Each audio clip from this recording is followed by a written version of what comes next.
In the midst of a heated political climate, protests often turn chaotic. But what happens when citizens, driven by a cause, take it upon themselves to maintain order?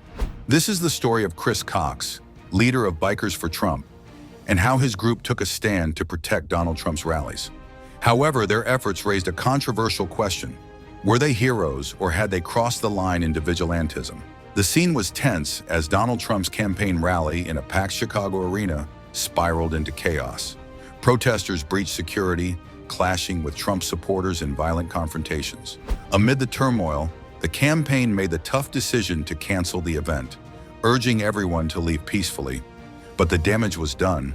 Rallies like this were becoming a breeding ground for violence, causing many to fear attending future events. Meanwhile, miles away in Florida, Chris Cox sat with his biker gang in a dimly lit bar, watching the chaos unfold on the news. As the leader of a local biker club and founder of Bikers for Trump, Chris had seen enough.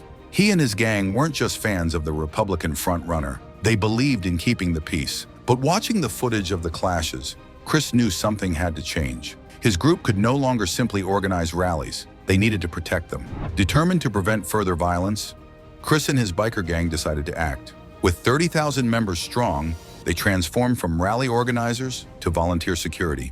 Their new mission: to patrol Trump's events, working alongside police to prevent disruptions. Forming physical barriers and stepping in when necessary, the bikers pledged to keep Trump's supporters safe from harm. This shift in their role came with challenges, though. The costs of following Trump's campaign, traveling between cities, and equipping themselves with the necessary gear quickly drained their resources. Their treasurer warned that the group's funds were running dangerously low, and continuing their mission seemed financially impossible. But Chris wasn't one to give up easily.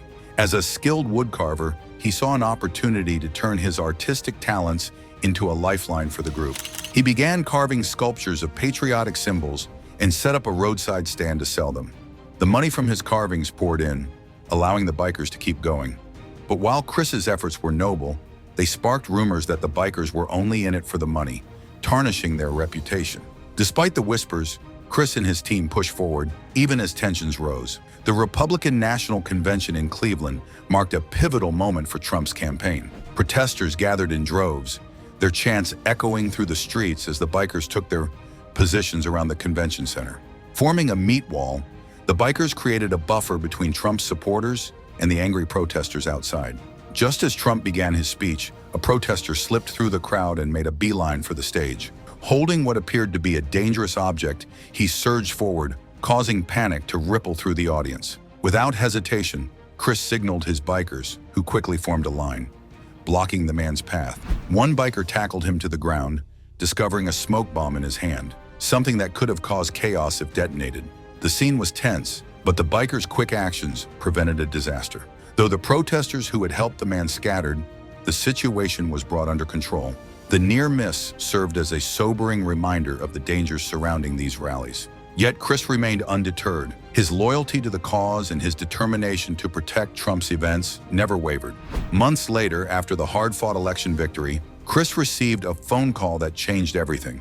It was Donald Trump's personal secretary thanking Chris and his gang for their unwavering support and dedication. The recognition from the man they had worked so hard to protect was validation that their efforts had not gone unnoticed.